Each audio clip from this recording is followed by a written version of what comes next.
Okay, so next we have a slightly more complicated example. It's a little trickier because there are a lot more elements to get right when you're generating.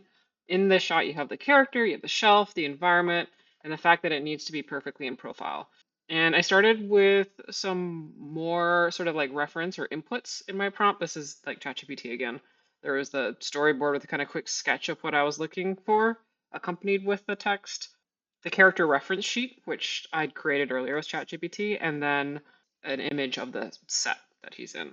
And you can see, even after a couple iterations, it's like kind of understood what I was asking, but also neither the character nor the shelf are really on model.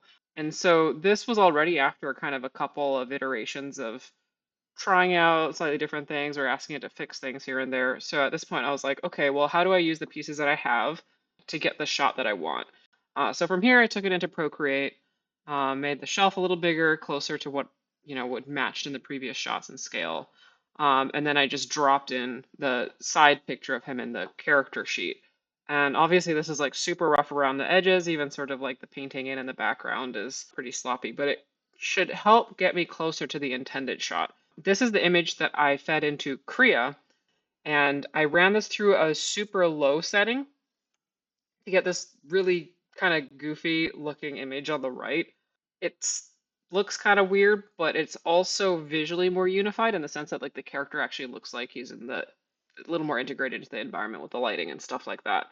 So I basically was going to try out, okay, well, what if I ask ChatGPT to blend these two and sort of maybe you'll get the best of both worlds, something that looks a little more on model, but also the lighting is maybe a little more consistent. And I got this output, which is closer to what I was looking for. Gary is more on model than he was initially. So from here, took it into Kling, and as you can see, there's some stuff at the end there. Basically, I didn't plan to use a full shot and edit. I would just cut out the portion I'd need and remove that end. And just really quick on the right here, I circled the prompt that I used. And this is always like, this can be something that's iterative too. With every shot, it can range anywhere from, oh, the first thing I got was pretty much what I wanted, to 10, 15, maybe at the ceiling 20 shots later. Although, if we're getting to that point, then it's like, okay, well, we need to try something different. But even as we're iterating with each output, I might tweak the prompt a little bit to see what I remove or add might get me a little bit closer to the intended result. And then there's a negative prompt here.